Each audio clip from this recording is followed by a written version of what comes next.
Hello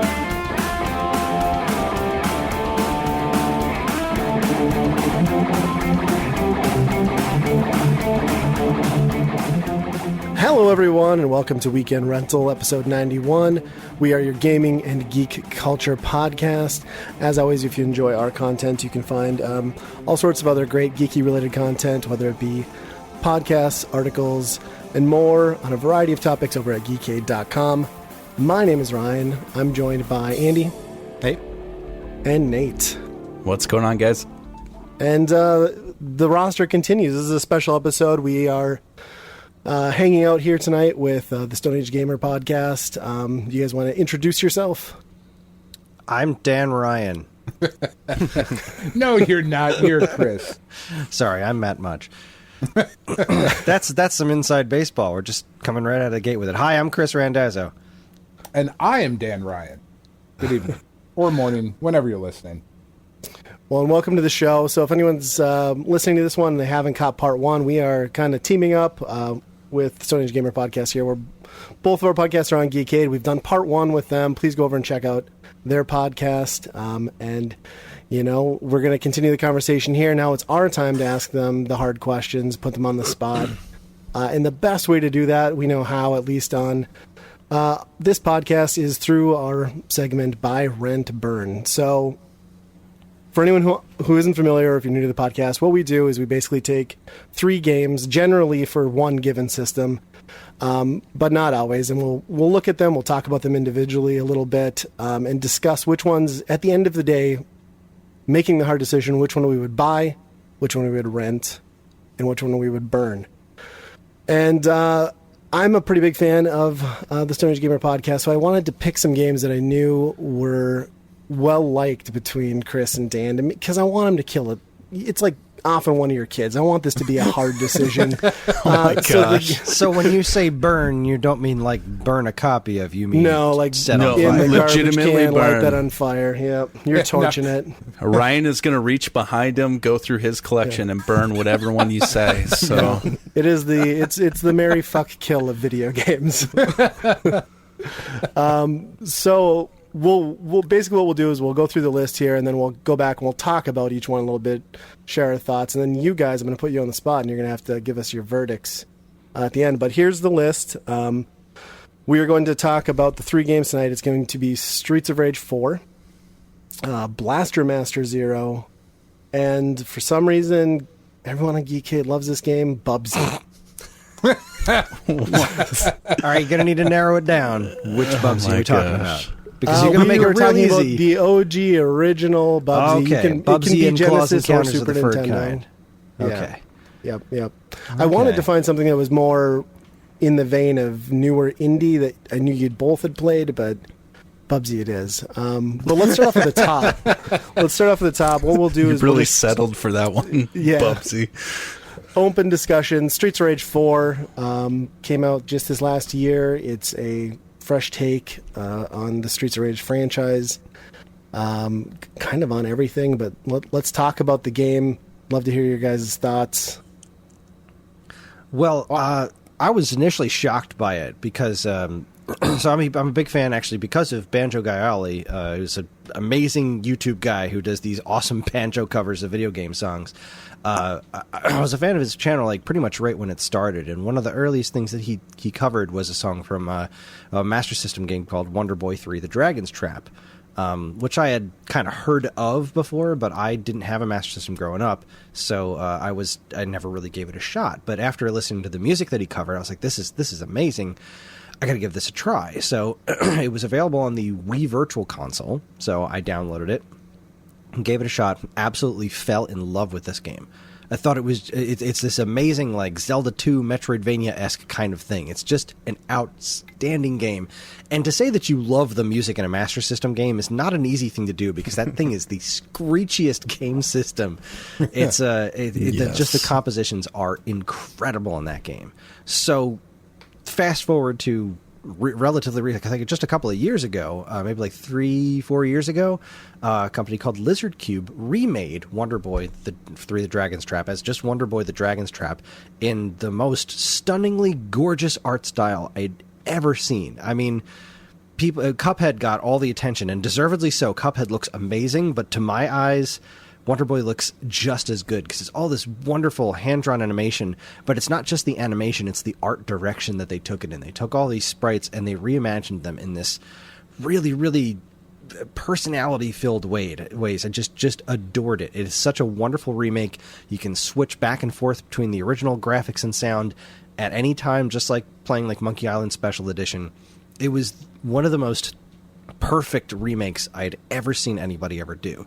So as soon as that happened, I signed up to this company. It's like, you own me. You do. Lizard Cube makes another game, I will buy it. I don't care what it is. I can't wait to see where they go next. I wrote a whole article on Stone Age Gamer about, like, these are the games I think they should do next. They should tackle Legacy of the Wizard and Super Mario Brothers 2. And, like, I just so many ideas flopping into my head of, like, what else can these guys do with this amazing art style? So they finally announced their next game. And when they said it was Streets of Rage, I was like, what? Like, how will their art style, unless they're just going with a totally different art direction, which is entirely possible. I don't know much about this company besides this game that they did. But if it is going to be a similar type of situation, how will that kind of art direction fit the considerably more gritty nature of a Streets of Rage game? And then I saw it, and I was like, "Oh my god! It makes sense." It was really similar to, like, back when Wind Waker came out. Zelda the Wind Waker, huge Zelda fan, right? They announced showed that first trailer, before the tech demo thing, right, with realistic Link fighting Ganondorf. This is the coolest thing I've ever seen in my life. And then they show the Wind Waker trailer, and it's like this stupid Looney Tunes thing where he's like running in the air and falling and winking at the camera, like, you gotta be kidding me. And then I actually played the thing at a store. Me and Dan both worked at a Toys R Us, and we got the demo of it. And I started playing, and I was like, this isn't Looney Tunes, this is Samurai Jack. And it just clicked with me, like, oh my god, it works. This is amazing. That was the same kind of moment when Streets of Rage 4 showed up. Like, this is amazing. When I see Axel do that, like, flaming punch, and, like, the way that everything is just animated in this gorgeous way, I couldn't wait to see it. And then, of course, it came out, and it knocked my socks off because it didn't try to reinvent the wheel. It just said, how do we make it did the Contra 4, right? What Way Forward did with Contra, they were like, all right, screw all this other weird stuff. How do we just make a really good Contra game? Like, because that's all anyone wants, right? Somebody please do that to Star Fox. But and they did that. They did that with the Streets of Rage. They just said, we're going to make a really good beat 'em up that feels modern and retro at the same time. And they absolutely nailed it. The game's astonishing. Got Yuzo Koshiro back to do a bunch of the soundtrack with a bunch of other artists too. They found exactly what made that game tick. And instead of doing a remake like they did with Wonder Boy the Dragon's Trap, they just made a whole new chapter in this game that I think is better than any of the ones that came before it, which is a bold statement. I'm not the Sega guy, so, like, I don't have the same reverence for Streets of Rage that a lot of people do, but I do have some, because even as a Nintendo kid, I recognized almost immediately this is a quality game. Like, yeah, I'm Final Fight. Yeah, Final Fight's better. It's got Mayor Mike Hager. He's got a mustache. I don't see any mustaches over here. But even at that point, I could totally recognize Streets of Rage as a quality beat 'em up, and at that level of nostalgia came along. So even somebody that doesn't have the insane nostalgia for Streets of Rage, that Streets of Rage 4 impressed the crap out of me that much. Game's just top tier. That's outstanding stuff.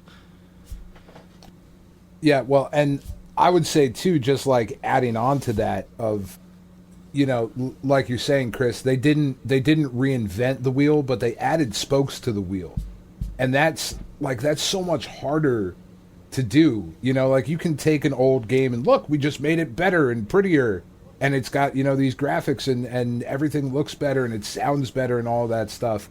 And being able to take that formula, because, I mean, beat 'em ups are one of those genres that everybody loves, right? Like, I don't know anybody that I don't know that it's anybody's favorite genre of video game, but if you sit somebody down and you hand them a controller and you play a beat 'em up, you're going to have fun. Even the really bad ones, you're going to have a certain amount of fun.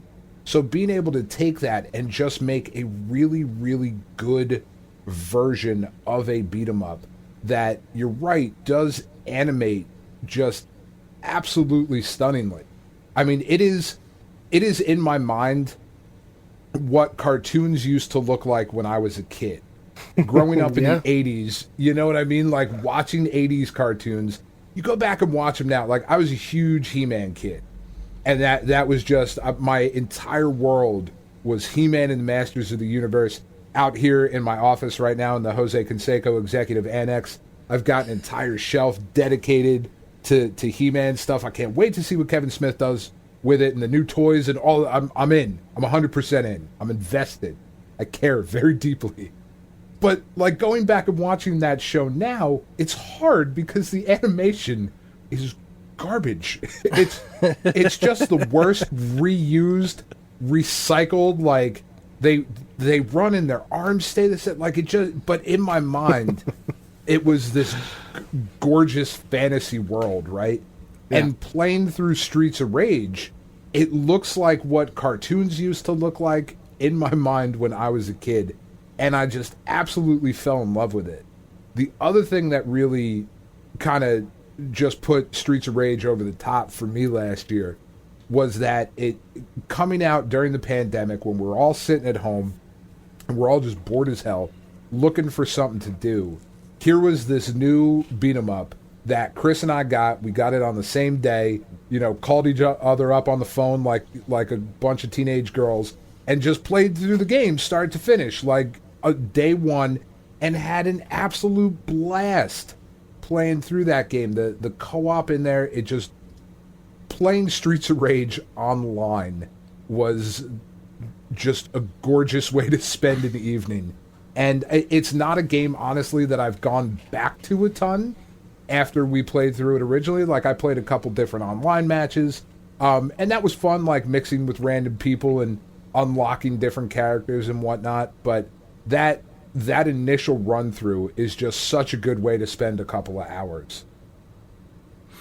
Yeah, I agree. Dan, you were saying that when it comes to, like, cartoons, that's what you pictured, what you pictured the cartoons to look like, and they actually did it.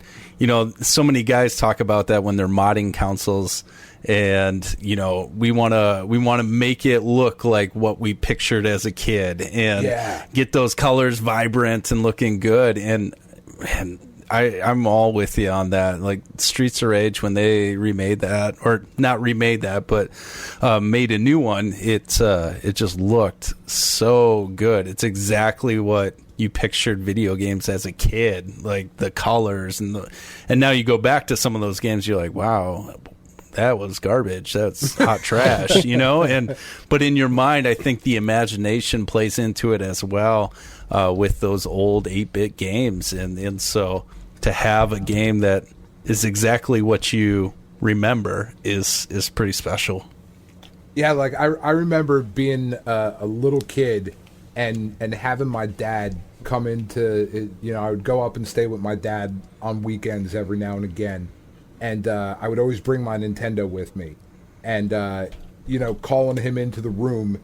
And I knew that he loved, like, airplanes and helicopters and that sort of stuff. So, like, I had him come. I think it was, like, Choplifter. I think was, like, the big game. It was like, Dad, you got to come in here and see this. It looks so real. And, like, here comes my dad trotting into the bedroom being like, yeah, no, that looks super real, And like, but in my mind, it was just this incredibly vivid, realistic, lifelike thing.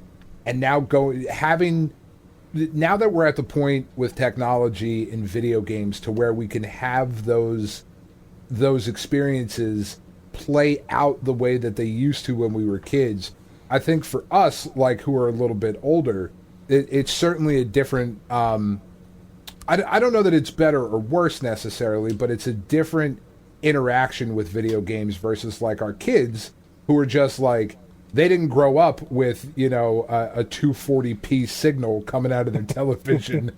Like, how did we watch that? It's awful. You go back and watch stuff just even from the 90s or the like late 90s. It's like, oh my God, this is wretched. Just awful. But yeah, Streets of Rage 4 is incredible.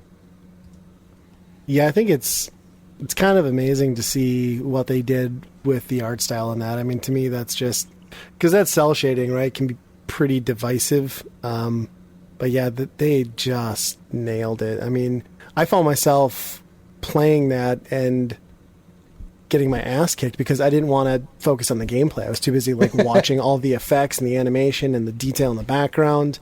And yeah, it's just incredible. And I, like Chris, I was not a huge Sega or Streets of Rage guy, but this game really pulled me in.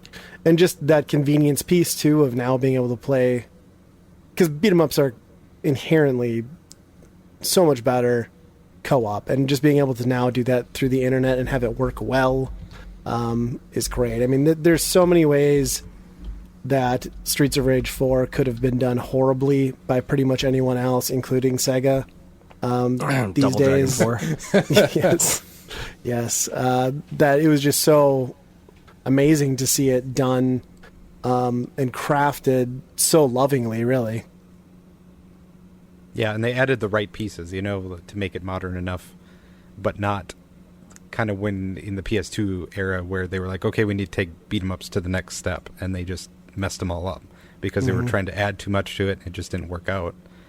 Whereas like this is just like the perfect amount of additions, and obviously the art style and the music. They kept enough of the good music, I think, to definitely be up there with the other Streets of Rage for sure.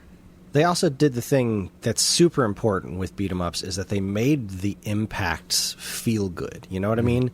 You play a crappy beat 'em up and you're just walking around and it feels like you swing the sword and then or throw a punch or something, and it just the things happen. But there was nailing that absolute impact, in a beat 'em up is really important. Getting that sound right and the way that everything animates when it gets hit is so super important to making that situation. It's like the difference between playing, now obviously Turtles, the arcade game, is a phenomenal arcade game, right? But it was like the first real Konami arcade beat 'em up. So you go back to it now and it's like that impact is very well executed, but then you look at what they did with Turtles in Time, and then you hear that impact of all the hits, and you feel the way that the foot soldiers like get knocked back and stuff, and it just takes it to that next level. And when you get it right, like they did in Streets of Rage 4, or another one that came out, got buried at the time. It's from the guy who did Gunman Clive, Super Punch Patrol. He also nailed the way it feels to beat up guys, and it's such an important piece of that puzzle that they absolutely nailed. I just can't say enough good things about it. It's such a thoughtful beat 'em up, which is such a strange sentence to say, but it's a really, really well done game. Yeah, 100%. Yeah, and just the subtlety too, and like the simplicity of the combat, but there's a depth to it, and there's a timing piece. I mean, it's not just a shut your brain off and punch away sort of beat 'em up game. I mean, it certainly could be, I guess, if that's your play style, but you're probably going to struggle. I mean, I like it. I like that there's a little bit more meat to the combat. Yeah, it's easy to play, difficult to master. Like my kids can pick up Streets of Rage 4. They haven't yet. They've played a little bit of Streets of Rage 2 on my nephew's Genesis Mini, and I can't wait to introduce my son John to Streets of Rage 4 because it's going to blow his mind. We're playing Castle Crashers as a quote unquote as a family now, and that's another really good beat 'em up. That's it's too hard for them, so usually it's like me and my wife and my kids are playing, and then my 3-year-old daughter loves to be the pink one. She dies in like 5 seconds. Like, come revive me! Like, okay, and then John's over in the corner like blasting his magic over and over again. Like, why isn't this working? And then my wife goes to try and save both of them, and she dies in the process. And then I'm like, all right, I'll take care of this, and then I'll revive everybody. And then we move a few screens over, and it happens over and over again. But once the totally lost my train of thought. I got distracted by things. Dan losing his internet apparently. Once John is old, once John gets around to playing Streets of Rage 4 with me, I think he's going to have a real blast with it because it's so pretty. Yeah, it's a good. We lost Dan entirely. That's okay. He'll be back. Okay. Wonder if I'll have to invite him. Well, let's move on. I mean, we can continue the conversation. Dan can weigh in on our next one when he gets back. So the next game, let's talk a little bit about Blaster Master Zero. Obviously, Chris, you're a huge fan of that entire series. I know on a recent episode, Dan mentioned he had picked 1 and 2 up. I'm curious on your thoughts. Okay, I apologize. Just like with Streets of Rage 4, I'm probably going to word barf for a little bit. So, I said I love to talk, and especially when you bring up Blaster Master. So, Blaster Master was one of those games that we talked about it in the first part. It was a game that I'd found through a rental store, and I just thought the name was super cool and the weird big monster on the front of the box. And back then you'd pick up games that were like, they just looked cool, right? That's why I rented Mag Max, which is such a weird game, but it's got such an awesome box. It's this robot dude fighting a 3-headed robot dragon with a laser sword. That's awesome. So we get Blaster Master, and I take that thing home, and you just start with this amazing music. Naoki Kodaka did so much good work for Sunsoft. Amazing soundtrack, right? So you hear this great music starting off right after seeing this weird story where this kid's frog jumps into the backyard where there's a giant radioactive box, because why not? And then jumps into the ground. You jump into the hole after him because it's your pet frog. Why not jump into this hole with a radioactive box? There's a tank. All right, I'm going to put on this space suit and drive around a tank and save my pet frog. And, like, as a kid, I wouldn't even bat an eye at that stuff, right? It was so weird, and it didn't matter because it was just awesome. So that game impressed me on so many levels. The thing that really killed me about it, though, is that you start the game, and the first thing you see when you start the game is your tank, Sophia, just lands, and like the animation of the wheels. But there's this one little shelf, a little platform in the upper left-hand corner of the screen that's completely out of reach and is nothing but decorative to the first view. Like, but that thing's stuck in my head, and I was like, I'm gonna get up there. I want to know what's up on top of that platform. So I'm playing this game. The music's amazing.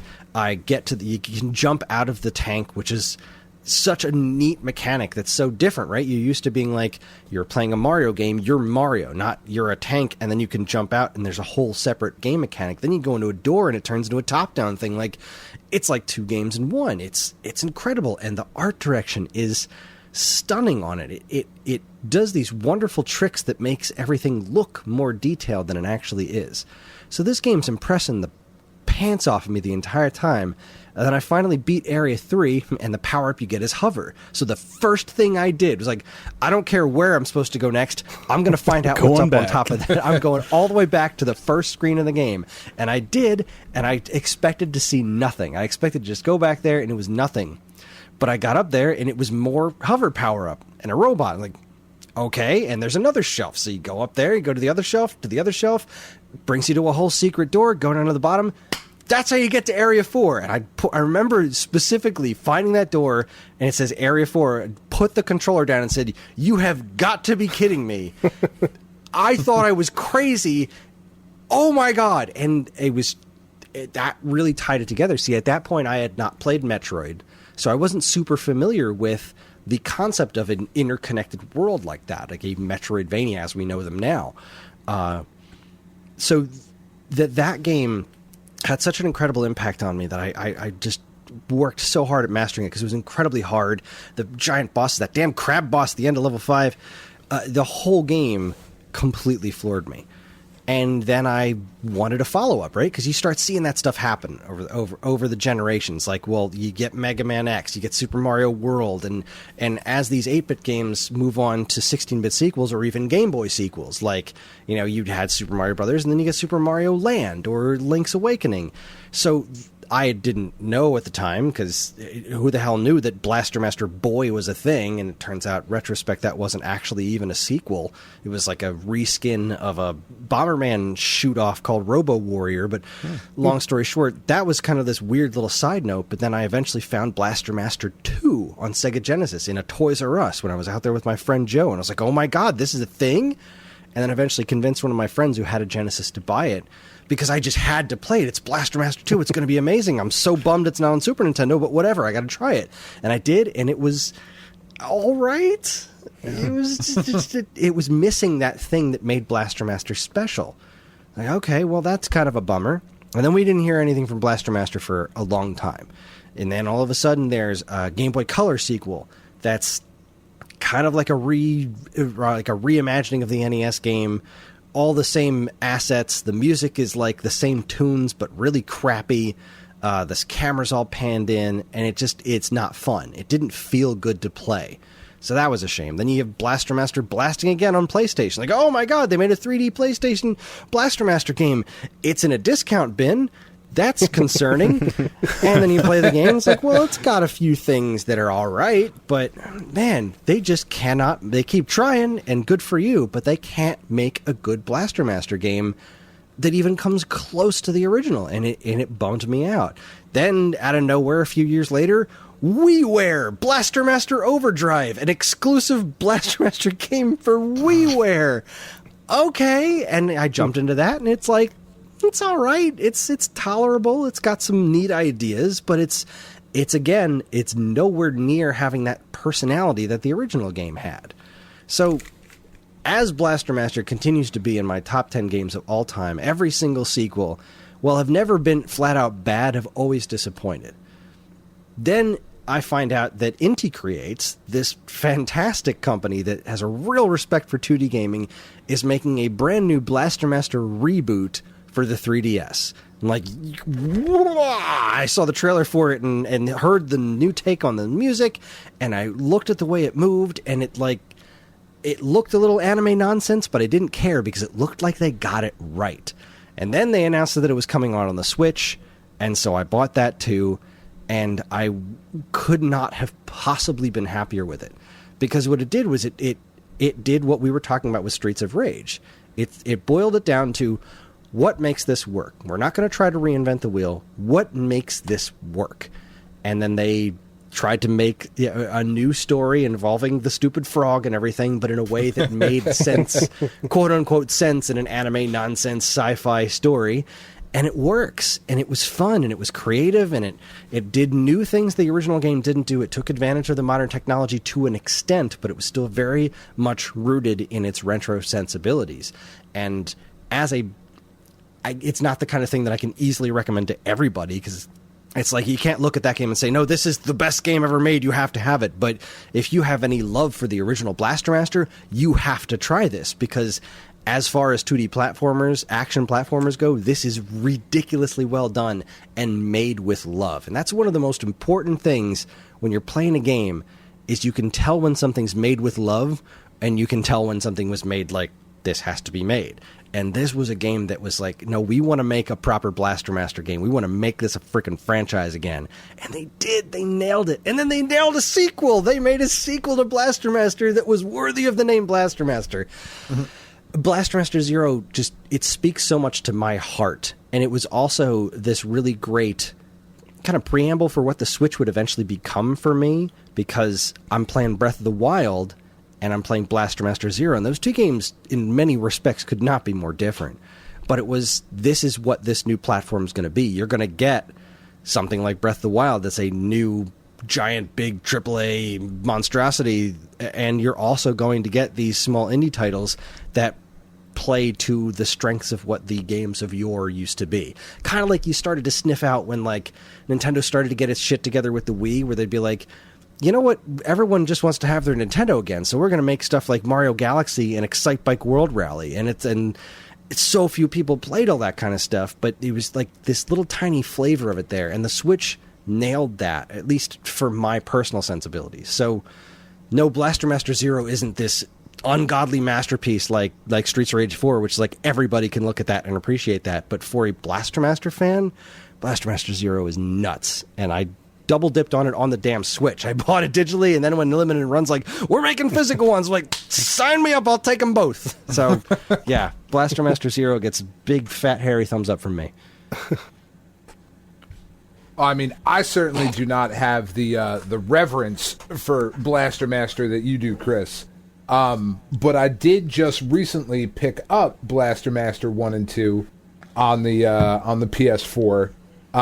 Mostly because I wanted to, get into them, because I, very similar to you, loved Blaster Master as a kid. I was just like, oh my god, this is the weirdest game I've ever played. There's this fucking crazy frog. I don't know what that shit's about.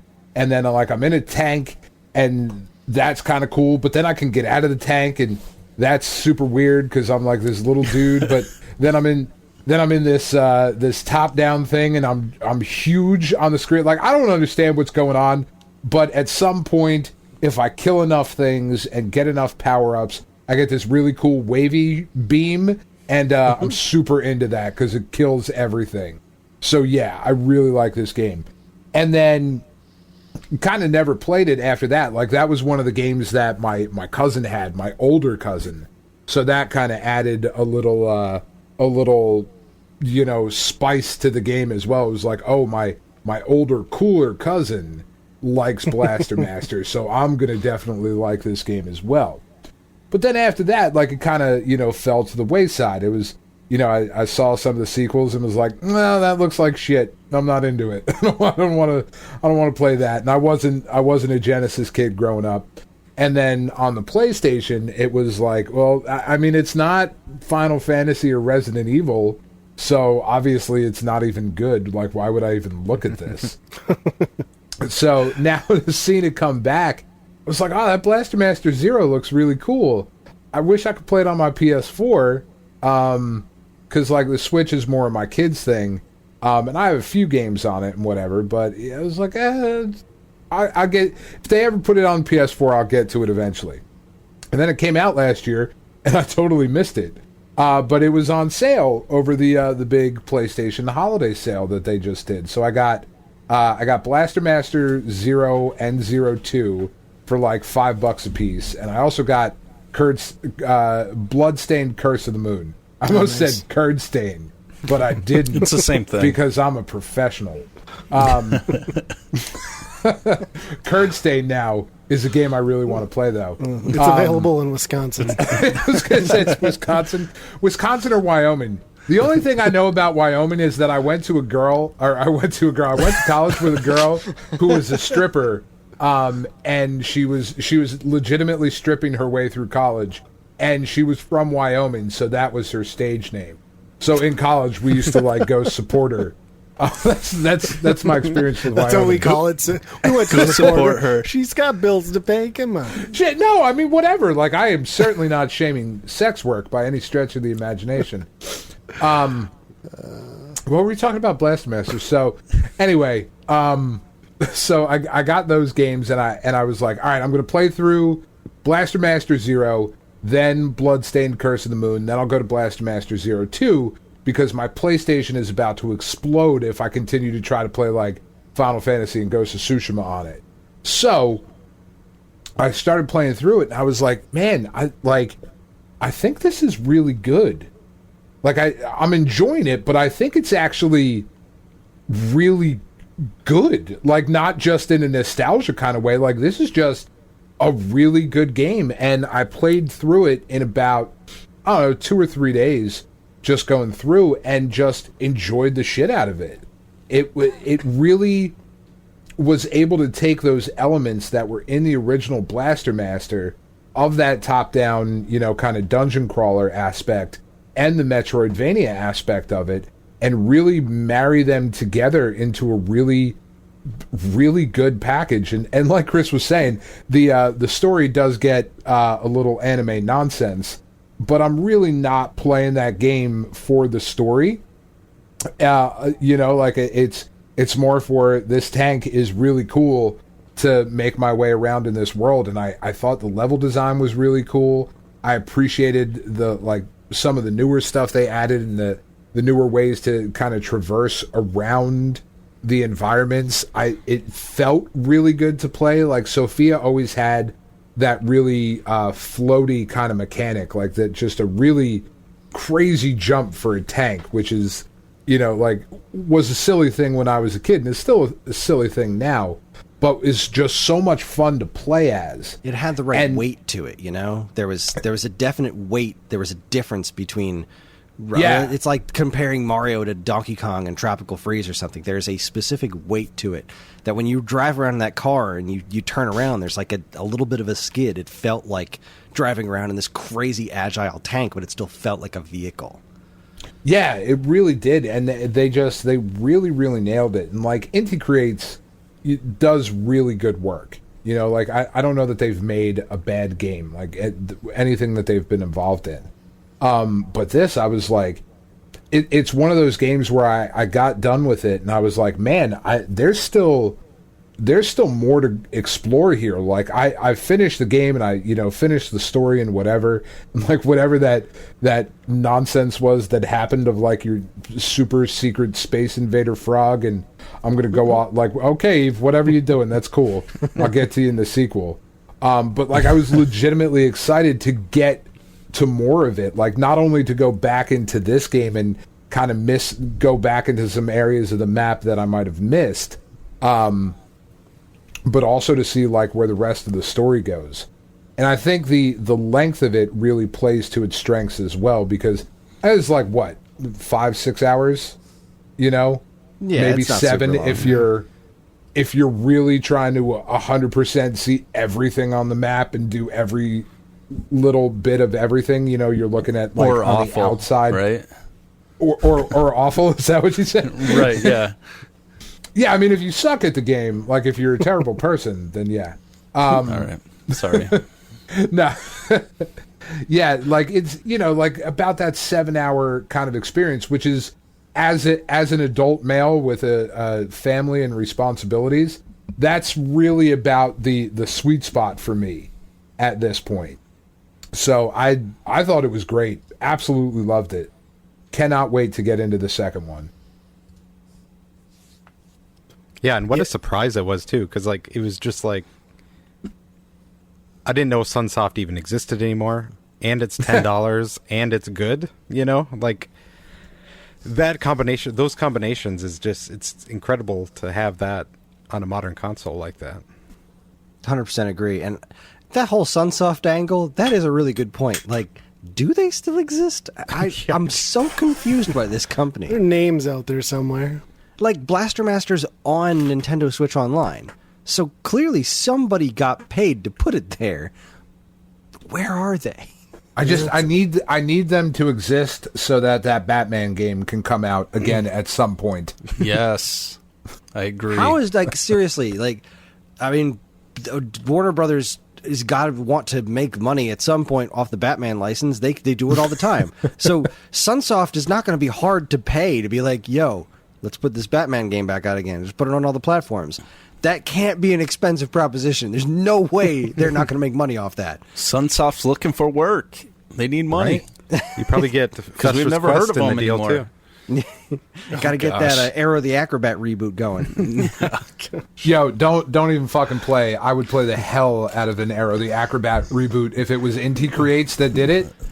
Oh, you kidding me? That would be amazing. Arrow the Acrobat's not bad. That's not a bad game. I didn't play the second one or Zero the Kamikaze Squirrel, but that was their first Arrow the Acrobat's not a bad game.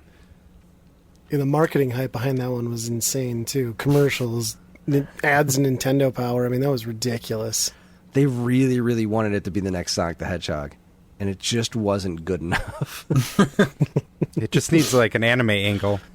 That's all it needs. Exactly, yeah. It needs a nice fresh... Look, if Ty the Tasmanian Tiger can get remade in HD... And Voodoo Vince, I mean, what are we doing here? Right, there has got Where to be a market... Where is Voodoo Vince? I need more Voodoo Vince in my life. I can't believe Ty the Tasmanian Tiger is a thing still. It's just...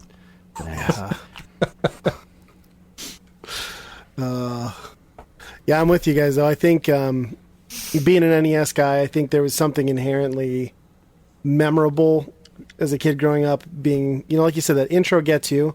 And then as a kid, back then we were all, hell, I'm still obsessed with monster trucks. So you basically have this monster truck tank that can jump. I can get out of, like, there's so many things about that game that just blow your mind from a gameplay perspective, especially if you graduated from, the 2600 where everything's one screen. It's like, not only is this not one screen and it's a big adventure, but I can do like 4 different legit types of gameplay. It felt like it anyway. I mean, there's just the 2, but it's one of those franchises that I didn't realize the history behind, like the sequels and all of that. I mean, I knew there was a PlayStation 1. I had no idea there was a 2 on the Genesis until recently. And then when Blaster Master Zero dropped, and it was affordable, it looked great. It plays and brings back the nostalgia just like you want, and they've updated it just enough with quality of life improvements and new content that it's fresh, it's easy to get through. it was just awesome to see it come back, and again, see it come back and done well. You know, just like we saw with Streets of Rage 4. But yeah, it's a franchise that I never expected to resurface, and when it did in the way that it did, it's great. I still have to get to the second one, but I love the first one. The only complaint I had with that game were those little fucking slug things that would come out. Like, I died to them more than anything. I'd be like, why are you hitting so hard? This sucks. I'm in a tank. You're a slug. This is stupid. I'm angry.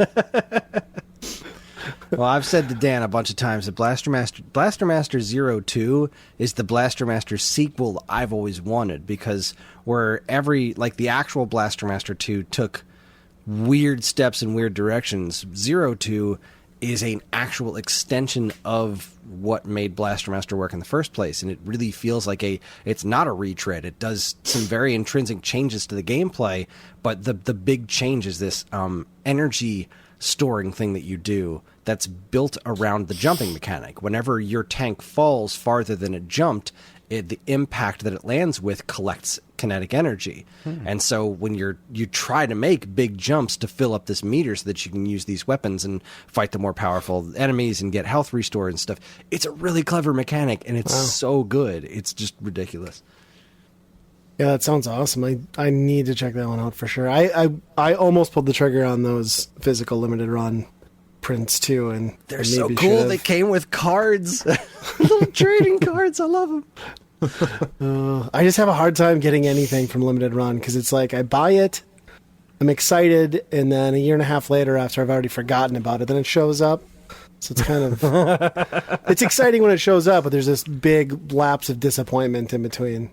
Yeah, like this one, I had no problem I've only ordered 3 things from limited run. These 2 games, which I didn't mind. I was totally patient on because I've already played them. It's like, that's done. Sure. I have these games. That's good. This is just for me to have physical things so I can have every Blaster Master game physically except Overdrive, because it doesn't exist.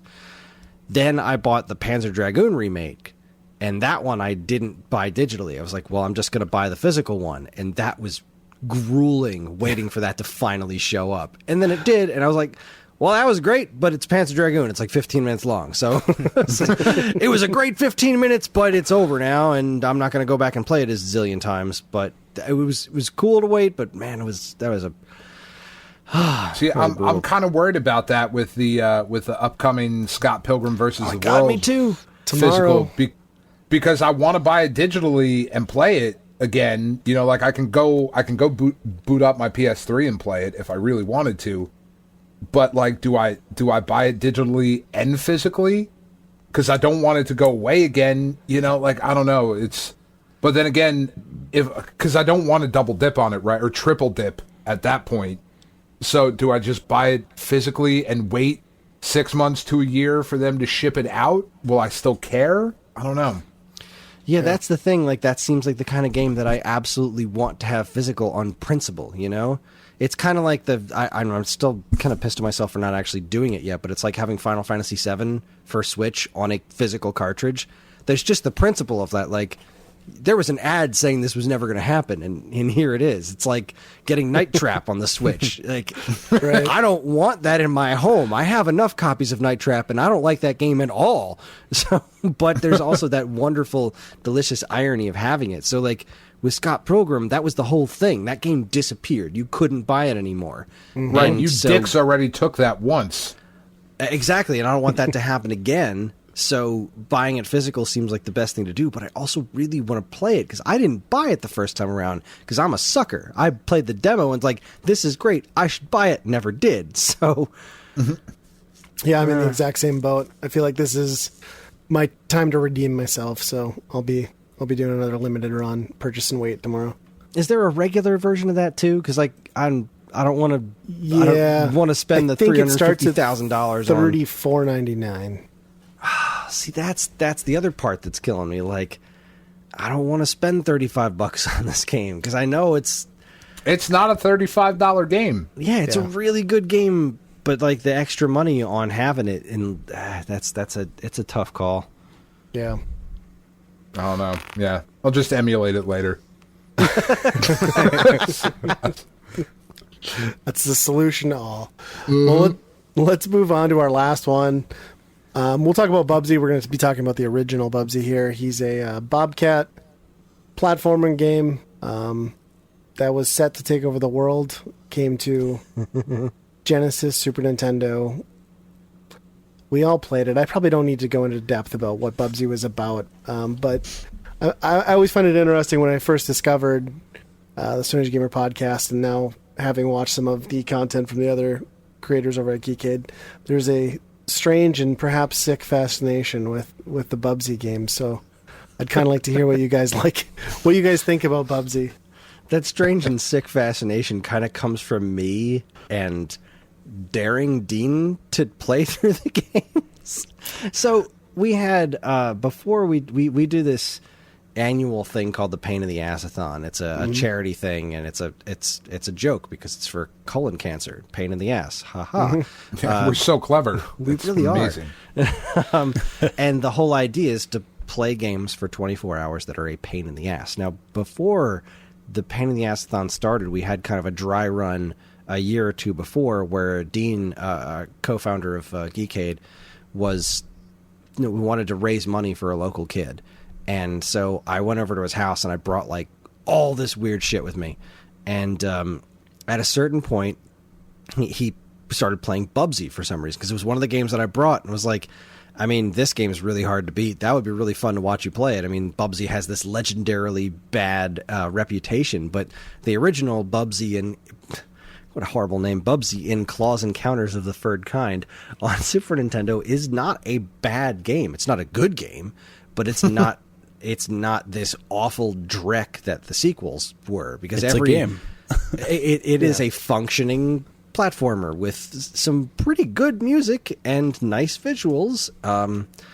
It's got a lot of it's got a lot of faults, but there's a certain degree of decency to it, right? So Dean started playing it and he like wouldn't stop playing it. He kept dying over and over again. So I'm watching this stream of him. I kept checking in. I'm like, a few hours later, oh my God, he's still playing Bubsy. Like he's still trying to get through this awful game.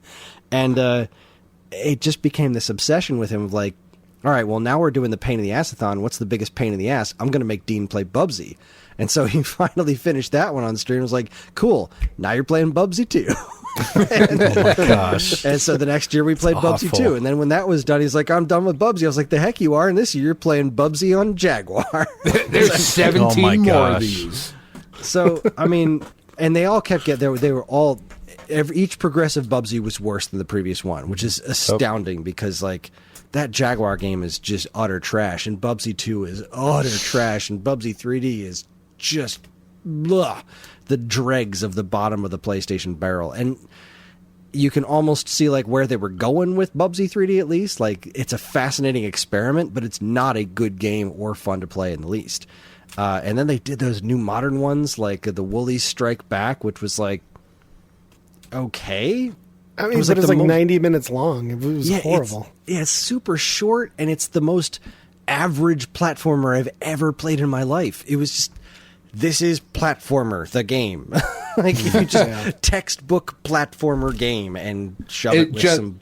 Just the complete opposite of what Inti Creates and Lizard Cube did with Blaster Master and Streets of Rage. Like, there was zero love or care put into that. It was just, we are a studio with a project and we are making a game. Yeah, this was Accolade it was just trying to come back, and it was such a bad idea. But they followed it up with the surprisingly decent but weird. What the hell was the last one called? Bubsy Paws on Fire, and that was from Choice Provisions, who made the amazing Bit Trip games. And I was really excited for that, except that they basically just made a Bit Trip game with a Bubsy skin on it. Like, now they didn't just take Runner 3 and make it a Bubsy game. They made this a brand new type of thing with new mechanics and everything, but it's an auto runner, which is not a Bubsy game. So instead of taking what worked on the original game and poking fun at itself, because all that personality, they nailed that. They went back to all of the weird Bubsy mythology. They put in references to the cartoon pilot episode. Like, they put thought into making this the best game that they could make it with this property, except they didn't pay attention to what made the original game decent in the first place. So while it's a decent runner game, it's not as good as their own original runner creations, which are just next level amazing, and it's not a Bubsy game. So it kind of missed the mark, which was a huge disappointment because I adore choice provisions. Also, the tagline, Paws on Fire, every time I hear it makes me think of the just most incredible movie montage of all time, which is from Rocky IV, when he does Hearts on Fire and he's out in Russia training. Like, there's no better movie montage ever. And it's so disappointing every time I hear Paws on Fire, because it doesn't even come close. Yeah. So Bubsy followed a similar trajectory to Blaster Master, except that the original game was not that good to begin with. But as far as like it being a thing, as a Nintendo kid, right? Because it came out on Super Nintendo first, if is how I remember it. Yep. I remember being somewhat jealous of my Genesis owning friends when Sonic came out, because Sonic was this cool-looking character with an attitude, and it was that gameplay style where it's all about running fast, but also that's the big misconception about Sonic games, that they're all about running fast. They're about controlling your speed, because Sonic is a pretty meticulous platformer when you do it right. So it's all about when do I go fast and when do I not go fast. And Bubsy ripped that off wholesale. So it's like, here's this giant area, this giant level with multiple branching paths, just like Sonic the Hedgehog with Green Hill or whatever. You can go one way, you can go another way. There's all these different ways to make it to the end. And the game, Bubsy controls with the same kind of inertia as Sonic does, where he ramps up speed and he can't just walk up a hill for some damn reason. And they didn't nail it, but you could see the bones of something like, we're making our own take on this Sonic formula, and a sequel could have been really good, but instead of making it better, it just got worse because there was all kinds of nasty stuff happening in the background with the development of those games and everything. But the original Bubsy will always hold a place in my heart, because when I first played it, I was like, take that, Sega. We got Bubsy on Super Nintendo, and it looks and sounds awesome, and he's got a cartoon, and it's going to be amazing. And I was every flavor of wrong, but that's kind of where it holds a spot. I love that comparison, because the first friend I ever had who got the Super Nintendo for Christmas got a bunch of games with it from his grandparents, and one of them was Bubsy. And he calls me Christmas Day. He's like, hey, you got to come over. I got a Super Nintendo. And he's listing off all the games he's got. And he's like, yeah, and then I got this Bubsy. He's super excited, but I'm like, what the fuck's a Bubsy? He's like, it's like Sonic the Hedgehog, but it's a bobcat. I'm like, I'm in, and immediately like headed over there, sold on this concept of Sonic for the Super Nintendo. You know, it's crazy. I always think it's funny that they keep on. I mean, there are some really good games that they never make a sequel to, and you're just hoping and hoping that they make another one. Bubsy is that one that just won't go away. You know, it's not a great game, and they just like, let's try again one more time. One more time after that. Let's keep it going. Let's try. And it's like, I really want some good games, and the crappy ones are the ones that get like 6-7 remakes. There are more Bubsy games than Kid Icarus games. Gambler's fallacy, man, of like, it's the next one. The next one's going to be good. Yeah. The next one. It's the next roll. Yeah. The next Call whatever. if you have a problem. Yeah.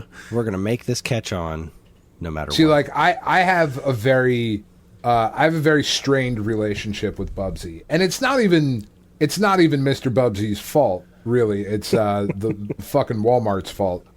When I was a kid going to buy games, you know, like saving up birthday money or whatever, like I too got suckered in by the extreme 90s tude of Bubsy, and I was like, this game is going to be fucking dope. There's no way a bobcat with an exclamation point on his shirt is in a shit game. Just no way that happens. So I went to Walmart to buy it, and I was so excited. Like, I spent my own money on it. Like, yes, I'm going to buy Bubsy. 40, 50, 60, whatever, however much games were back then. Saved up for it, and I got it home, and I opened it up, and somebody had fucking stolen the game out of the Super Nintendo package, and somebody figured out, asshole figured out that if you took 2 decks of regular old playing cards, not only did they fit perfectly in the little white space in that cardboard box in a Super Nintendo box, but they weighed relatively the same amount. So I got 2 decks of playing cards, and I was furious. Like, Mother, we're going back to the goddamn store. This travesty will not stand. I got ripped off. I can't believe they would do this to me. And she was like, well, they didn't do it personally. The fuck they did. They did this. They took advantage of me. I am so angry. And like, then we went back to the store like a day later because she was like, I don't care. I'm not taking you back to the store right now. Deal with your life choices. We went back to the store like the next day, exchanged it out. I got another copy of Bubsy. I took it home and I was like, yes, I'm finally going to get to play Bubsy. And then the shitty part was I finally got to play Bubsy. And I was like, man, this just isn't good at all. I could have bought so many other things. Should have just stuck with those playing cards. Right? I could have kept the playing cards and had a better time. And I couldn't take it back again at that point. Be like, no, it's you sold me now a broken one, obviously, because this game doesn't work. Like, man, this sucks. I'm stuck with Bubsy now. That's awesome. Yeah. It's my It might be the experience. saddest Bubsy story I've ever heard. Isn't it? So excited. 2 decks of playing cards. I was so mad. Like, as an adult, I'm super impressed. Like, somebody sat there and went, this kind of feels exactly like 2 playing cards. I wonder if they fit.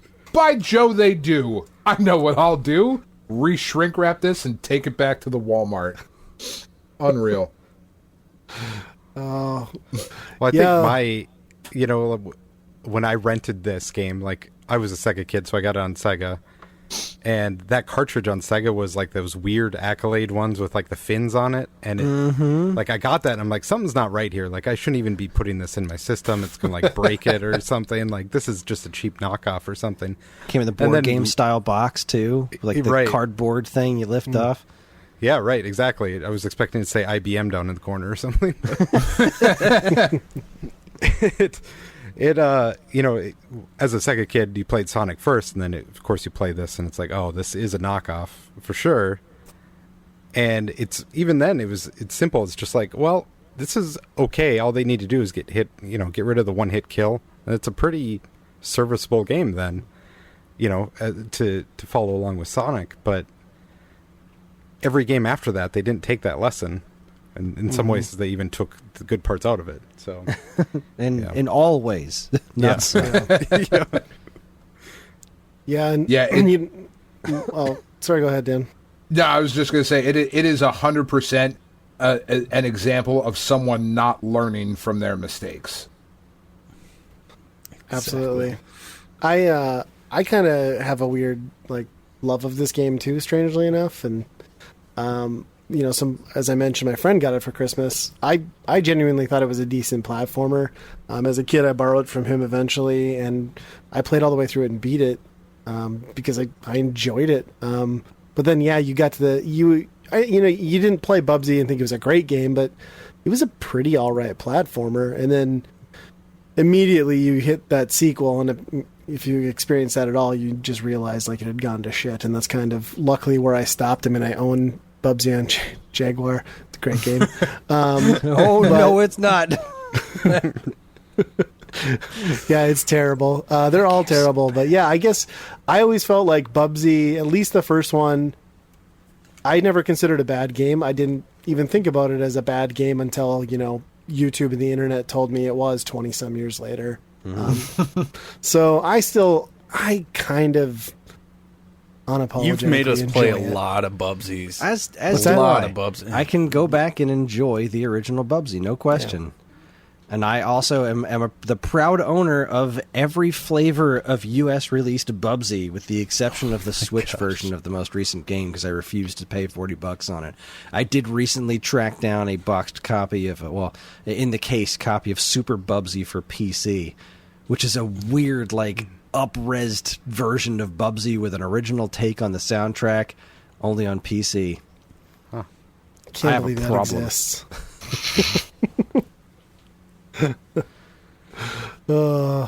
Well, we've talked about all these games, so I think it's time we give a verdict. I'm just going to let Kris and Dan give a verdict since they're the guests. Kris, you can go first. You got to let us know which one you're going to buy, which one you're going to rent, and which you're going to burn. I am going to burn Bubsy. As much as I'll always love my memories of that game, if I never played that game for the rest of my life, I don't think my life would be any worse for it. So I think Bubsy's the easy choice in the burn, for as much as I will always love it. Buy, gotta go with Blaster Master, because I've replayed Blaster Master a lot. I haven't in a little while, but after it came out, they started releasing those DLC characters, and I thought they were just going to be skins, but they actually play like those characters. So I'm playing Blaster Master as Shovel Knight, and you get out of the car, and you're Shovel Knight. Like, you have to jump, and you don't have a gun. You have your shovel, and you jump and pound on things with your shovel. It was really thoughtful DLC. So I've played through Blaster Master Zero a couple of times, and I will always enjoy playing through that one. But I would definitely rent Streets of Rage 4, and I'd do it more than once. Because, like Dan, I adored the crap out of it. I haven't gone back to it for no reason other than I just haven't had the time, and there's been other stuff to play. So yeah, that's how I'm breaking that down. I think I've made the right choice. Yeah, I'm in the same boat. Definitely have to burn Bubsy, just because, like, even as much as I can appreciate the first one now, and go back to it, and it's not as bad as I remembered, and it's not as bad as everyone makes it out to be, and it is super fun to make Dean play through them. Mm-hmm. It's still in this pantheon of games, it would have to be the one that has to get burned. And Streets of Rage, I think, would have to be the one that you rent, because you can beat it in one sitting and have a full, complete experience. There is more to it if you want there to be, but there doesn't necessarily have to be. It is a perfectly encapsulated experience that first time through. And then, like I was saying with Blaster Master, I'm not done with it. Even apart from the DLC, which is awesome, I feel like there's more to that game that I didn't see everything that I actively want to go back to. So games like that, that sort of Metroidvania aspect to it, that to me is always gonna fall into the buy category of something that you can go back to and always find little nooks and crannies that you may not have gotten to before, and they just kind of add to that overall experience. And it's just, it's $5. I can buy something for $5. Awesome. Yeah, I think you guys made I made it a little too easy with Bubsy, right? Bubsy was the burn before we even started talking about these games, but I'm surprised you didn't. And if you said Hollow Knight, that would have been a conversation. I was just going to say Hollow Knight was the hard choice. Should have thought of that. Actually, that's not even a hard choice for, like, Hollow Knight is the buy without question. And at that point, you can burn the other three. If you can have all three of them, you burn them. Oh my gosh! Just fucking keep Hollow Knight. I initially wanted to go with God of War for the PS4, but then I realized Kris had not played that yet. Yeah, I know. Yeah. I gave him a copy, and he's just sitting on it like a fucking dick. It makes for a comfortable seat. I don't know what to tell you. Sitting on it right now. Keep my butt warm. Well, that was awesome. Thanks for going through a buy, rent, burn with us. I'm curious, first off, maybe for our listeners, if they haven't listened to the Stone Age Gamer podcast, maybe you guys want to give us a little take on what the show's about, what you guys do. It's mostly like lawn and garden talk is basically what it devolves into most of the time. Because we Kris and I are be fascinated with our lawn equipment. Yeah, we're late 30s. I just turned 40. So I'm the old man of the group, even though Kris will be 40 this year. I will. But right, you'll be 40 or 39. June 22nd. Yeah, that's right. So I'm the same age as Donkey Kong, basically. yeah, being 40 years old at this point now, the two of us kind of just go through and ramble about life and how games kind of tie into our lives. And we try to tie it back to video games most of the time, but we've been doing this show for 5 or 6 years at this point, and it started out very much as a focus thing with, I think we had 17 co-hosts at one point. It was a fucking mess. And eventually when we got it down to just me and Kris, it became like, this is what we probably always should have been doing. And that's no offense to any of our other co-hosts who we have had in the past, one of which was my wife. So certainly no offense to her. Not that she doesn't listen to our show. She's not going to listen to your show. No offense. None taken.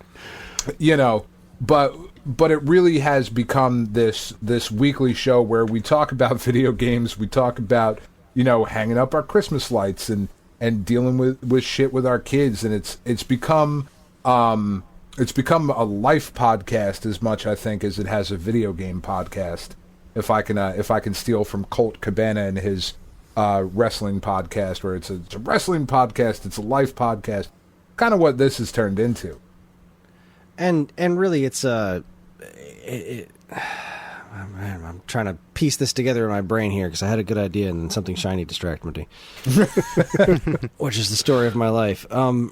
It's the whole. We did have a whole lot of stuff. I really wanted to. When we started the podcast, it was just me and Dean, and I brought Dan in on like the second episode. And the idea was, I was a huge fan of Nintendo World Report's Radio Free Nintendo podcast, and I wanted that to be what we did. I wanted to recreate that, and they had 4 people on their podcast, and I was like, I want to have 4 people on this podcast. I just want to do what they do because I enjoyed listening to that show so much.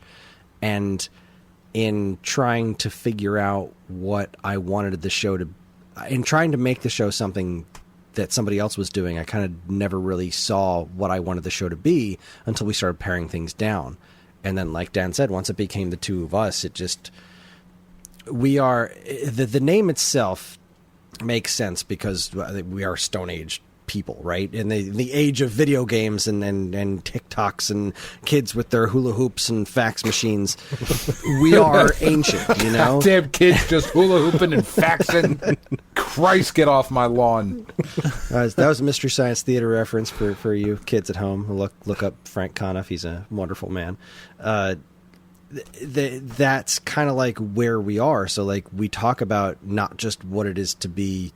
We don't just talk about video games. We talk about what it is to be gamers of our age, because that's what gives us our weekly therapy, basically. Like I just get to talk to Dan about, well, this is the shit that happened in my life, and 90% of it revolves around video games in some way anyway. So it works as a video game podcast. Yep. And that's just kind of where we landed. So we talked a little bit, this being part 2, obviously we talked a little bit in part 1, but how did the affiliation with the Stone Age Gamer like site or store come up? I mean, you guys obviously named it. Where did that connection come in?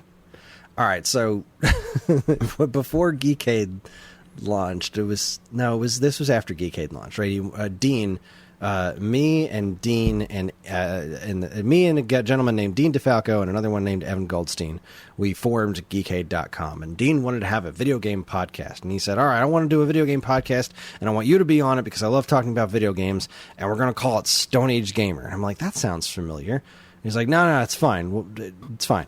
So we start doing the show, and I just trusted him. Like, it's yeah, good. Sure. Don't worry about it. It's fine. I get. It sounds familiar, but it must just be because it's a really good name. So let's go with it. So we went with it, and then like 13 episodes in, I did some research. I went to a store, one of my favorite video game stores. It's in North Jersey called Digital Press.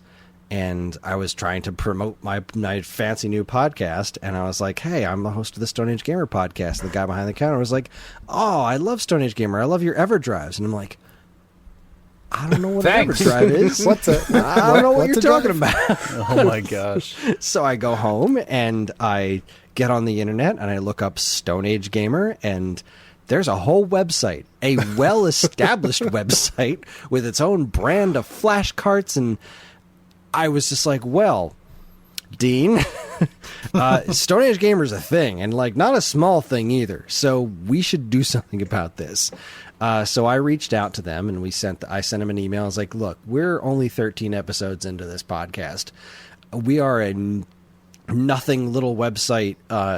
If you're cool with us keeping the name, that's great. If you want us to change it, that's also fine with us. Whatever you want us to do, this was our mistake.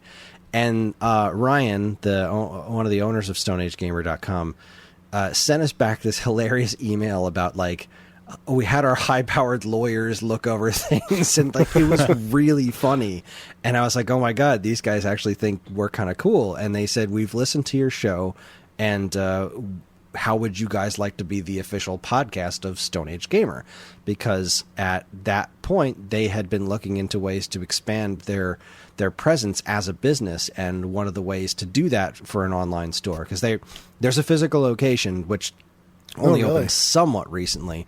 It's in Ohio, but there's also it started off as an online store. That's what we primarily are, an online store. And so one of the ways that they wanted to expand the business was to have more social things in it. Like eventually they hired me to write their blog, and we do their podcast and I write their blog, and now I actually work for the company and do a bunch of different things for them. But it all just kind of snowballed from this mistake of us accidentally stealing their name, and then them saying, well, if you want, just be our official podcast and we'll put your stuff on our site, and just go at it from there. And that's really how it all connected together. So that's why our podcast is on both Geekade and StoneAgeGamer.com. So there's this kind of like little bit of a difference there, but we're a Geekade podcast, and we're StoneAgeGamer.com's official podcast. And I am very fortunate that I actually really like their stuff. So that once I learned what an Overdrive was like, oh, that's cool. Oh, this is really cool. So now it's a long fun history, and it's now since the pandemic, and I lost my actual job because of the pandemic. Now Stone Age Gamer is my job, and hopefully it all continues to be good. That's a crazy story. I mean, think if you guys have been like, we're going to be the Wu-Tang Clan podcast. Like, right? Your life could have been so much different. Oh my God. Do you know how bad I want to be in the Wu-Tang Clan? That has been like my life goal this whole fucking time. I was going to call myself Killa Vanilla and everything. Yes, I love that. I love that. That sucks for us, though, because all we can look into is selling timeshares for people. I was going to ask you, Ryan. I was like, "Oh, can we Google and see if there's anything that's bigger?" We can. There's plenty. Take your pick. None of it's fun now. Yeah, it really is such a crazy thing too, because Ryan absolutely could have been a regular person and listen, like he listened to our podcast and then still wanted us to be a part of it. And it was like, dude, did you listen to the podcast or like the first 5 minutes of the podcast? I'm not sure if you made it through all the episodes. And going back to listen to those early episodes, they're not good. No, like they're not. They're just not good, but he was, generous enough and kind enough to just have us be a part of it, and we certainly owe a decent chunk of our audience to Ryan for allowing us to keep that name and then promoting us in his store and on the website. Yeah, and we also got a lot of this was really good advice that he gave us, and one of the things that he talked to us about before officially like really extending the offer was he asked why we do this podcast, and he said that the most important thing about internet longevity, not that like he's the pro, but he had been around on the internet longer than us, is like if you're trying to do this to become internet famous, then it's not going to go anywhere. If you're doing this because you love doing it, then you'll probably stick around. And he was 100% right. Like, yeah, because we're clearly not doing it to get rich, but we do it because we love to do it. And yeah, like the idea of doing this to become internet famous is ridiculous because it's just not going to happen. It's one of many things. Like, you know, Dan and I have both been in bands that none of our bands hit it big, not because we weren't talented, because we weren't in the right place at the right time, which is 90% of this kind of stuff. If you're one of the first people to do it and it catches on, you win. If you're in the right place, if the right person looks at your show and says, hey, listen to this show, and then a couple 100,000 people now listen to your show because some other influencer told them to do it. Like, that's how this stuff works 90% of the time. There are so many. I keep emailing Kylie Jenner, and she just fucking, who are you? Stop it. Not listening to your stupid show. Do you have a restraining order as well? What's that? Do you have a restraining order as well with Kylie Yeah, Jenner? right? Oh, okay, yeah, that's weird. I don't know what's going on with me there, but it's like a weird Eskimo Brothers kind of thing, but like just restraining orders. It's not nearly as cool. Yeah, it's nothing like that at all. Oh, man. Yeah, so there you go. That's what the show is about usually, is us devolving into bidet and Eskimo Brothers jokes. That's kind of how we get to it. I haven't laughed so hard talking about a bidet. You know, and, you guys got to listen to part one. It was hilarious talking about bidet, talking to some Midwest guys that are like, oh, so some water shoots in your butts? Like, that's what it does? And like fair, we had this conversation recently, and I'm not from the Midwest, and I was just as mystified by this whole thing. I am the token coastal elite. I definitely wear that with a badge of honor, I suppose. I think one of the things about our show that I certainly enjoy about it, and that I hope other people like about it too, is that Kris does way more preparation than I do, certainly. I do little to no preparation. Kris does slightly more than that. But our show is not a scripted our show happens.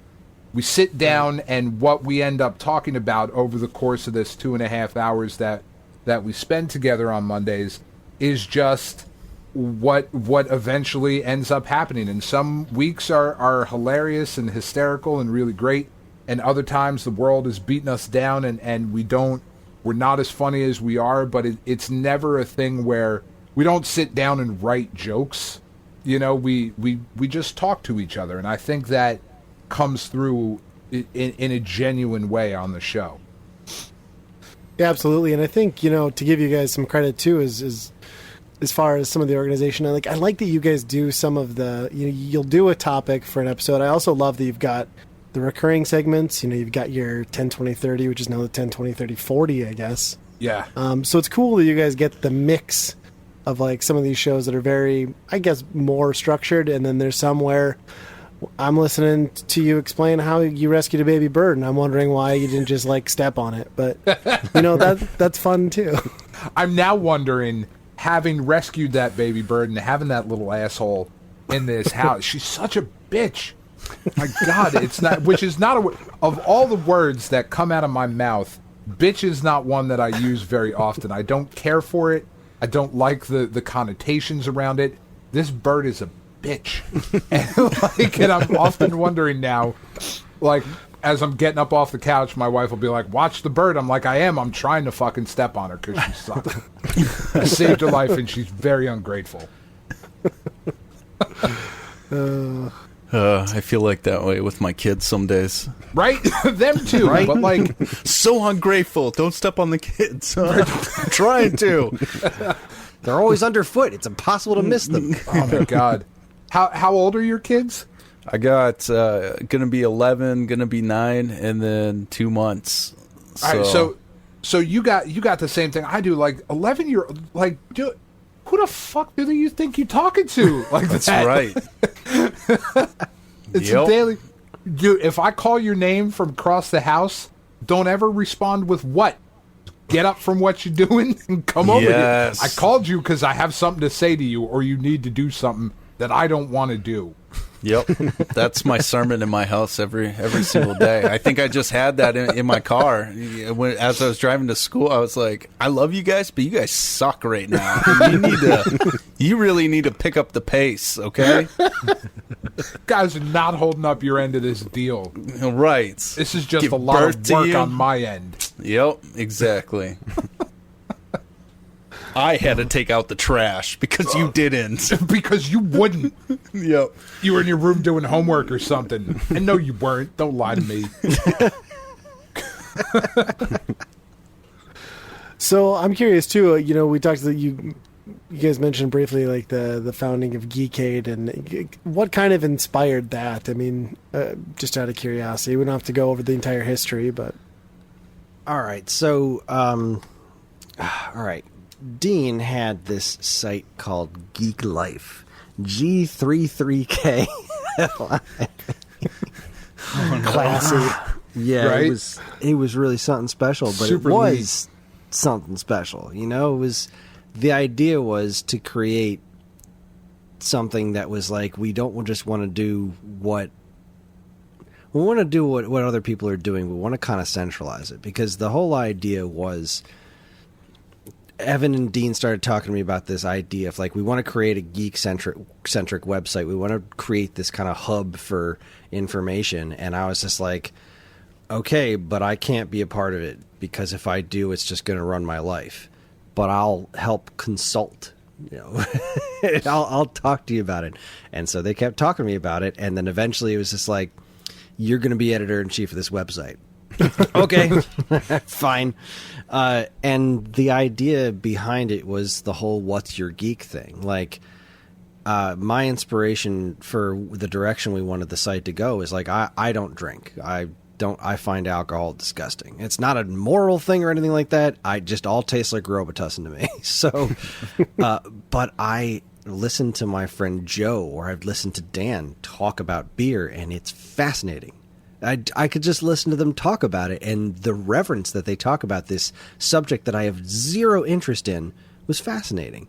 Listening to Dan talk about wrestling, all of these different aspects of things that you can geek out over were things that I wasn't necessarily interested in, but I could learn things about them and understand why people loved them so much from listening to people talk about them passionately, the way I talk about video games and Star Wars and stuff.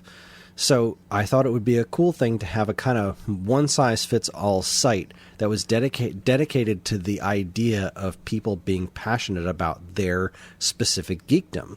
So if everybody's talking about these things, even if they're things that you're not interested in, like say I found Geekade because I liked reading articles about beer that Dan would write. But then next to that article would be like, here's an article about cosplay, or here's an article about automating the lights in your house. But they're written with the same kind of passion. So the idea would be to open up the reader's eyes and ears to other things that people are geeky about, and to learn to appreciate them that way. Obviously, this didn't really work, because when you have this many different subjects, then you lose any kind of focus. And even though the idea I still believe is sound, people don't look at websites that way anymore. People aren't going to a website. When was the last time you went to a website? This information is disseminated through social media platforms and stuff, and it just doesn't work that way. And with a full-time job, it was a second full-time job on top of it. So the idea is still there, and we're trying it through different management means now to keep the whole thing going. But the core of it has been, I think the thing since the beginning, the core has always been really the podcasts and some of the articles. And the whole idea of Geekade remains the same. It's just about, well, what is your geek? And if we find somebody that is good about talking about their passions enough that it makes sense to us, then that content is welcome on our site. And that's kind of the basics. Yeah, very cool.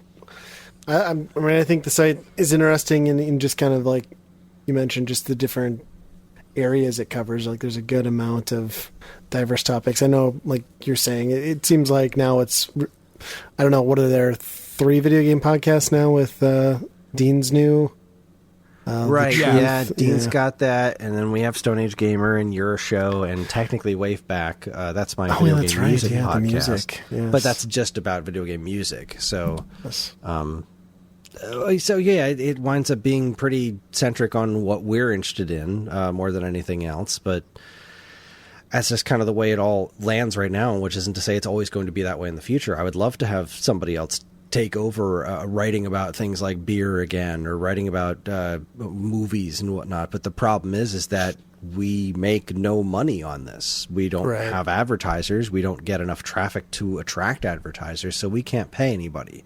So we don't make any money to begin with either. So it's like we're all managing this for free, and anybody who wants to contribute to the site is contributing for free. So if I have to track people down to get articles published, what am I going to lord over them? Like, this isn't your Right. job. This is your I'm hobby. going to take away your free space online. I guess I didn't realize I wasn't getting paid to do this crossover episode, so I think we're going to cut this thing short. So we're done, right? I will pay you in bison dollars, okay? Yeah. It is, though. Like, it's really hard to find people that are passionate enough about a particular thing to also do it for free. You know, like, there are plenty of people that are passionate about a ton of stuff in their life. You know, but to then turn that into something that they are going to enjoy doing and enjoy not getting paid for, because it does take a significant amount of time, you know, out of your week or whatever. Now, Chris and I don't edit the show. Thankfully, we have Evan and Angie to help us with that. But Chris has edited the show before, and when you add that on top of it, like, you're asking for a decent time sink for something that ultimately the only reward at the end of the day is the enjoyment that you get doing it. And that's not enough for everybody, and we totally get that. You know, that's totally understandable. Yeah. No, Yeah, I hear it's- that. That's great. It's got to be tough for articles, especially because you're just putting it out in the world. Whereas, you know, a podcast, like we were talking, it's kind of just a hangout for some of us. You know, it's a group call for the most part. So we're getting something out of it. Whereas, like, an article, I could see it's a little less rewarding, maybe. Man, I I got really to kinda- tell you, like, the articles that, and just me personally, the articles that I was writing, specifically the Bits and Brews series of pairing craft beer and video games, I put just an absurd amount of thought and work into those. And I thought they were really cool, and Chris thought they were really cool, and Chris is the only person that has ever been like, these are really cool. So I stopped writing them, you know, because, like, I can just do that in my head. I don't have to spend the 8 to 12 hours that it takes me to put that whole thing together, you know, of really trying to, why does Goose Island's Bourbon County Stout pair with Mega Man 2? Like, that's a weird fucking ask to get to. But Right. trying to find that through line between those two things and marry them together in a way that makes sense and is still engaging and interesting to read is a lot of work. And when that doesn't get any traction, it's like, all right, well, I don't have to do that. You know, I can still do the podcast and still get the enjoyment and not, you know, drive myself crazy thinking about, well, what's this one going to be? You know, what's the next thing?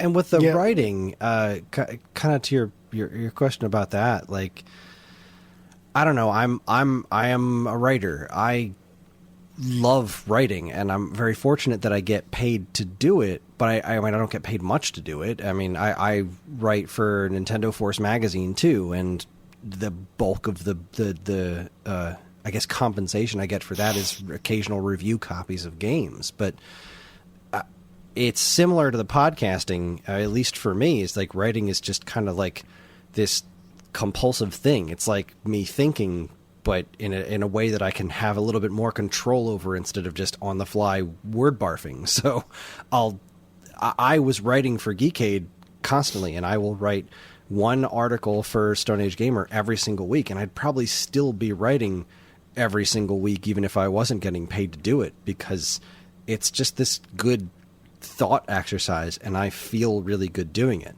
And the writers that we still have on staff at Geekade feel the same way. Like, they want to write something because they want to write something.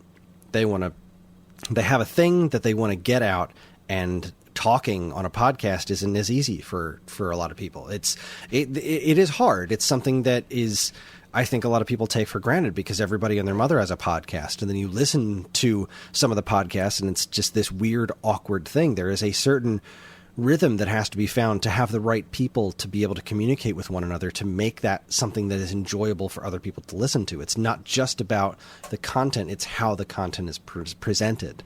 So for some people, writing is just that exact same kind of thing, except a different medium, one that works better for them to get their thoughts out into the world and then try to create a conversation, or even just have that satisfaction of saying, I said this thing. There, it's done. And it's not just a little blog post or a Facebook post or something like that. This is a thing that has been published on a website with my name at the bottom of it. And that's something that I can say I've done. And I think that's how that works. It is harder to find people that want to do that.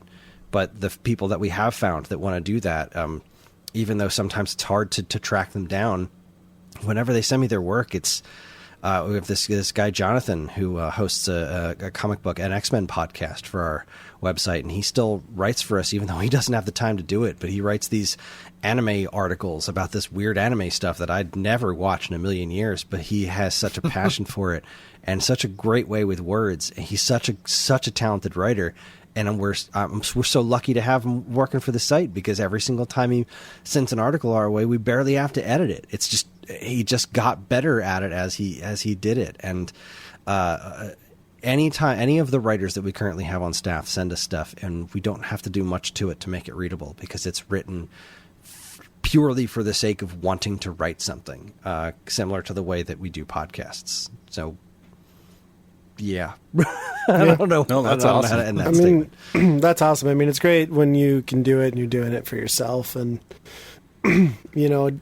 just I think it makes the end product, whether it's an article, a video, or a podcast, that much more relatable to the audience, if that's the case. And I'm sure, you guys like us, you put a lot of this stuff out, and sometimes it feels like it's going into a vacuum, but all it takes is like that one comment. Maybe somebody goes out of their way and sends that positive email, or you get a comment on something you did, and I don't know. I mean, those are like the moments, even though they might be sparse, that just kind of really make you appreciate the time you sink into it, even though you're not getting compensated, Well, we do I do a TV show podcast with Stone Age Gamers editor, our podcast editor, Evan. Me, Evan, his fiance, and my wife do a TV show podcast. It's got like no listeners. And we had considered just stopping doing it a couple of times. But those handful of listeners really enjoy the show, and they've thanked us for it. And it's like, yeah, well, hell no, I'm not stopping now. I don't care if it's like 10 people listening to the show. We make their days better. Like, by sitting around in our basement and talking about TV shows, we have made somebody else's day better for free. Mm-hmm. That's awesome. So there was a certain point where I would really beat myself up for like, man, what are we doing wrong? Why don't we have more listeners on these shows?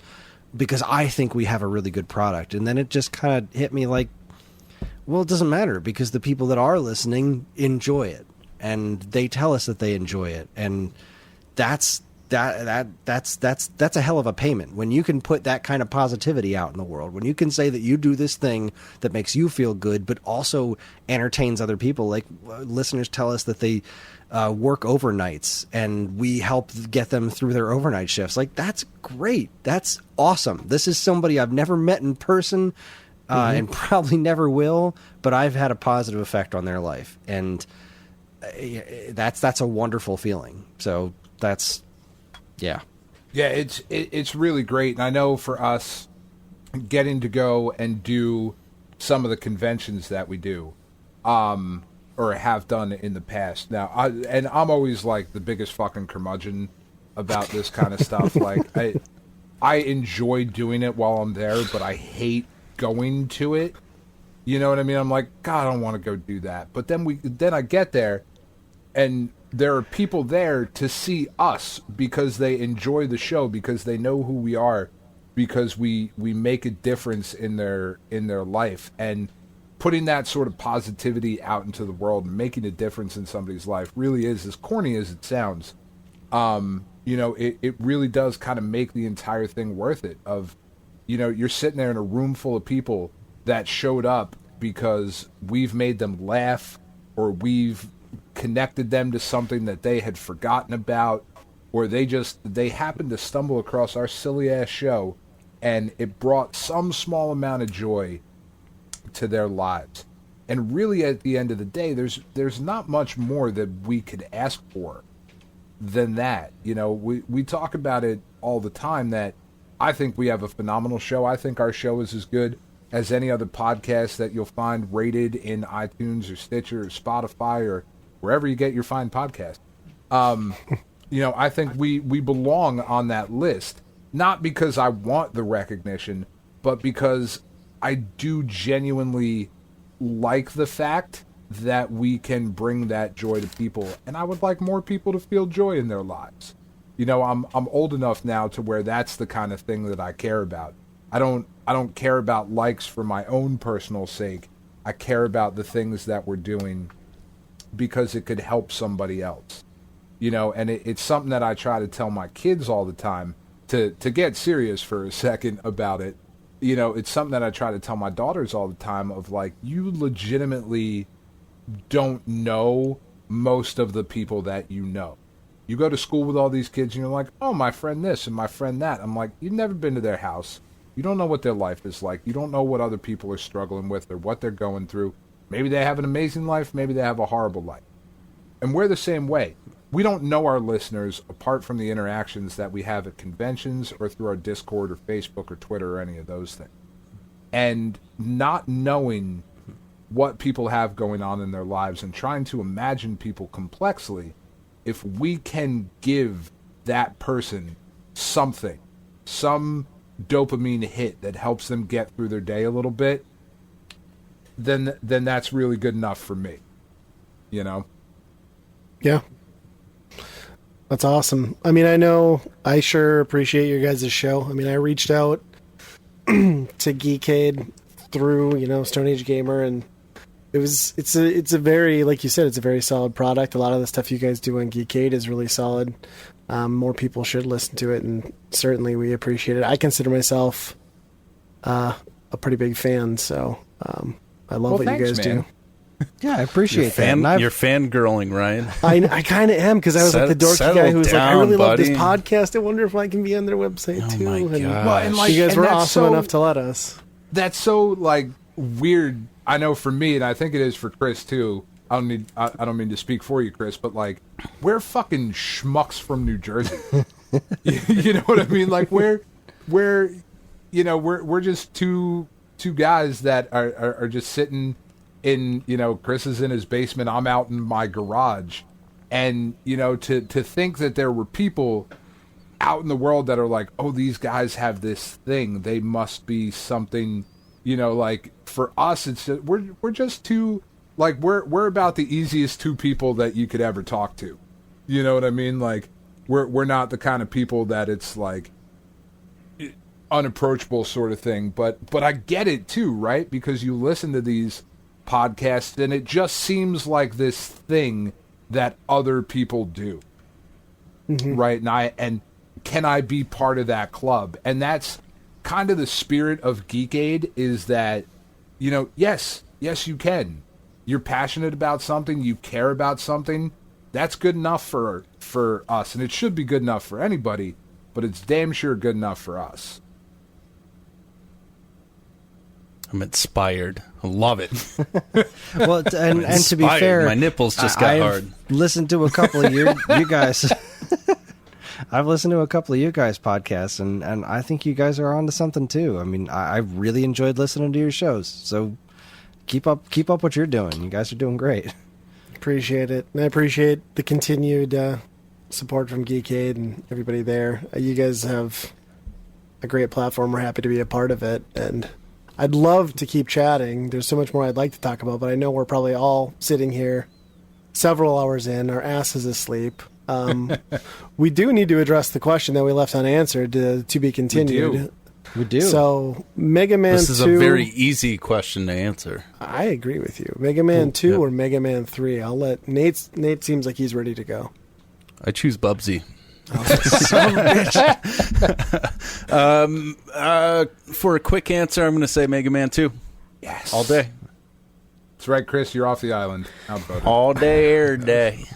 That was me, my gangster lingo. That's right. It That- sounded good. I don't know. Authentic. Do you, Thanks. Yeah, do you know what a gangster is, Nate? I'm not sure.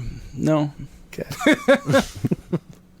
It's, they're not it's in so, North Dakota, I hear. so much more authentic when you pronounce it with that hard R at the end of it. That really shows that you. It's a pirate. It's a pirate gang. So, every day. I mean, we did a buy rent burn of 2, 3, and 4 a while ago now, and it was we probably We Which I butchered don't it recommend horribly. playing 2, 3, We should- 4 in a row. That's not good. Yeah, we should have been like banned from talking about Mega Man after that, but I'm gonna go with 3. I thought 3. oh, you're one of A those little bit better. sickos. Get out of here. I'm going with 2, like a normal American. There you go. Thank you, sir. All right, well, Andy, man. you're my friend. Looks Man, like this Andy and relationship Chris was need to going start so a well. podcast.